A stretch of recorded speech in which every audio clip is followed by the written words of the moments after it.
hoje voltamos ao teatro. Eu acho uma pena que nas escolas no Brasil leia-se tão pouco textos dramatúrgicos, né?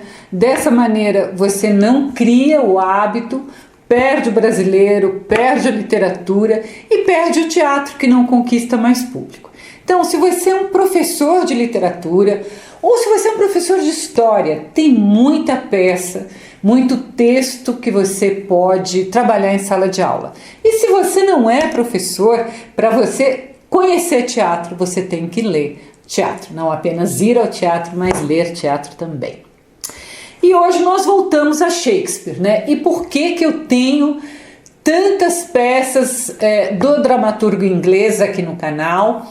E ainda não falei de outros dramaturgos, porque eu acho que é preciso conhecer as principais peças de Shakespeare para se ter noção de texto teatral. O Shakespeare, ele viveu ali no século XVII, né? Influenciou quase todos os outros dramaturgos que vieram depois dele, seja na Inglaterra ou no resto do mundo. Daí que eu penso que conhecer a sua obra é conhecer teatro. Vocês sabem que eu escrevo para teatro, já tive 5 peças encenadas e eu acho que faz parte do exercício de um escritor de teatro ler teatro. Rei Lear, a tragédia de hoje que eu escolhi, foi escrita por Shakespeare naquela que nós chamamos sua fase sombria, quando ele estava triste com a morte do seu amigo e protetor, o Lord de Essex. Nessa fase sombria, o Shakespeare escreve peças que falam sobre a fragilidade humana, porque um dia o amigo dele estava lá e no dia seguinte ele conspirou contra a rainha e ele foi decapitado. O rei Lear se passa na Bretanha. Lear, o rei da Bretanha, é apenas um personagem, ele não existiu de verdade. E se crê que Shakespeare a tenha escrito entre 1605 e 1606.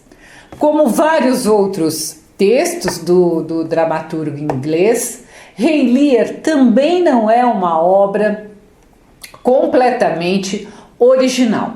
Ela se baseia na lenda do rei dos bretões, que também se chamava Lear, né? Cuja primeira versão foi escrita por um historiador que é o Monmouth, né, no século XII. E também já tinha sido, antes dele encenar Rei Lear, a sua, né, Rei Lear, já tinha uma peça registrada antes, né, que chamava-se A Verdadeira Crônica do Rei Lear e de suas 3 filhas. Só que esta peça foi registrada por um autor desconhecido, não se sabe quem era o autor dessa peça. A história conta que o rei da Bretanha, já com uma certa idade, ele resolve dividir o seu reino entre as suas 3 filhas em partes absolutamente iguais, né? Essas filhas são chamadas Gonoril, Regane e a caçula, que se chamava Cordélia. No momento da divisão, o Lear, o rei, quer que as filhas declarem seu amor a ele. As 2 mais velhas não tem nenhum problema, né? Elas fazem isso normalmente, puxam bastante o saco do rei, né? Bajulam ele bastante. Mas a caçula, a Cordélia, ela acredita que aquilo que as irmãs falaram não era de coração, era apenas uma bajulação ao rei. E por isso mesmo ela não quer agir da mesma forma e ela diz que ela ama como deve uma filha amar um pai.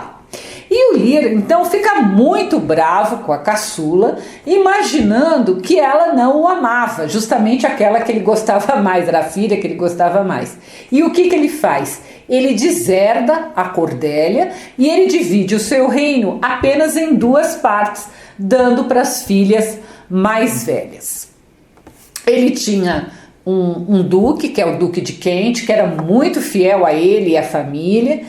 O duque tenta intervir, né, tenta ali interferir junto ao rei, para que ele perdoe as palavras da Cordélia e inclua a filha na partilha do reino.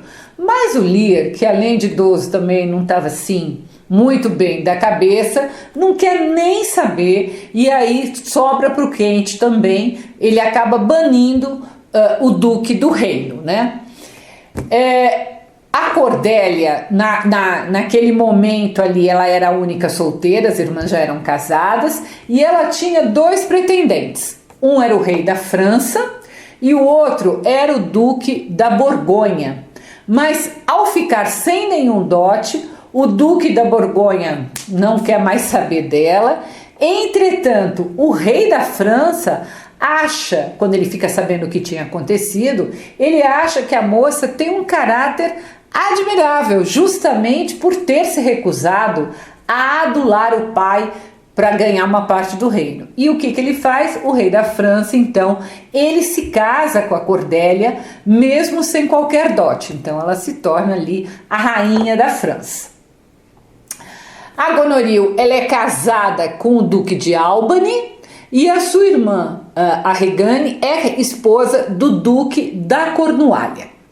Depois da partilha, o combinado é que o rei Lear, né, ficaria com uma corte apenas de 100 serviçais, mas são 100 serviçais, né, bastante, e passaria metade do tempo com uma filha e a outra metade com a outra filha.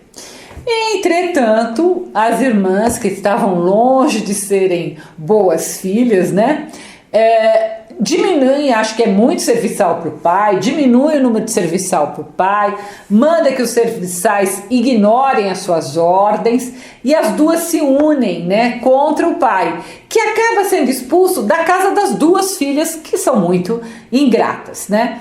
O Lear vai embora, né? Ele só pode contar ali com o bobo da corte, que o segue, e com o Duque de Kent, que apesar de ter sido banido, como ele era muito fiel ao rei, o que ele faz?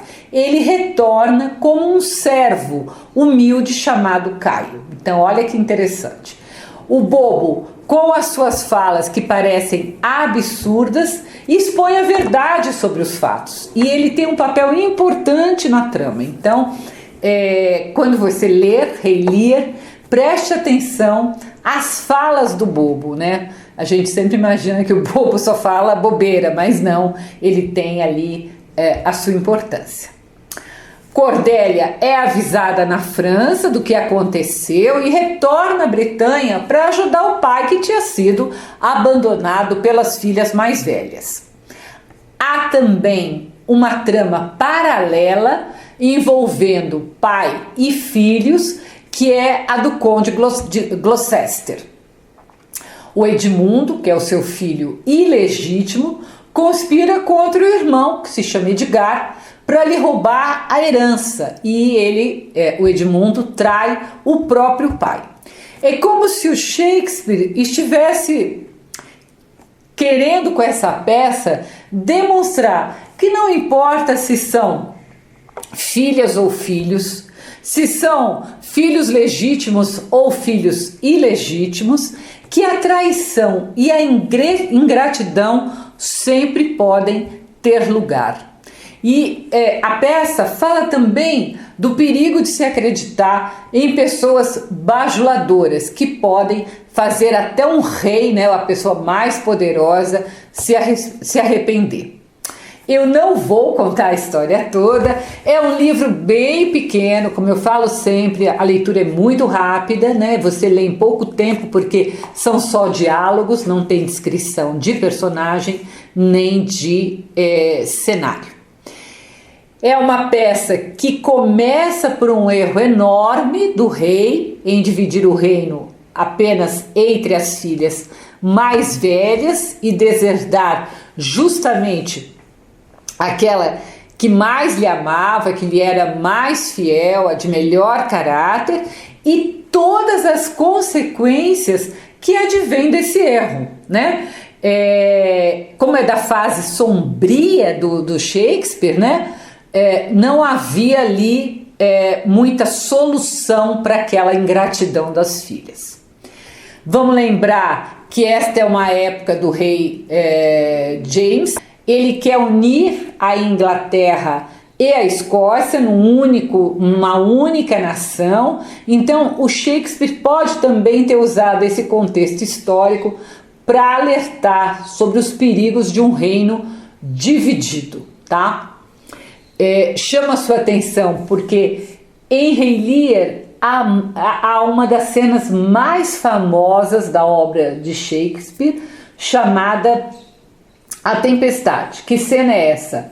O Rei Lear tá ali pobre, fraco, delirante, né? Tá num bosque ali durante uma forte tempestade e ele grita para o vento, ele grita para a chuva, para o trovão, que usem toda a sua força, esses elementos da natureza, que alaguem tudo, né? E que os raios partam a sua cabeleira branca. É uma cena muito bonita, muito marcante, né? Em que ele se revolta contra o mundo, né? Que acabou sendo tão injusto com ele. É uma cena tão marcante, talvez, ou tão famosa quanto a cena do balcão do Romeu e Julieta. Rei Lear tem que ser, claro, lido. Assista os outros vídeos das obras de Shakespeare que tem aqui. Eu prometo que logo eu vou começar a trazer outros dramaturgos brasileiros, inclusive. Se você quiser ler essa resenha, ela está no meu site www.miriambevilacqua.com.br. Não deixe de se inscrever no canal, deixar seu like, e todas as terças-feiras nesse mesmo site eu também publico as minhas crônicas, que eu ficaria muito contente se você conhecesse. Até o próximo post.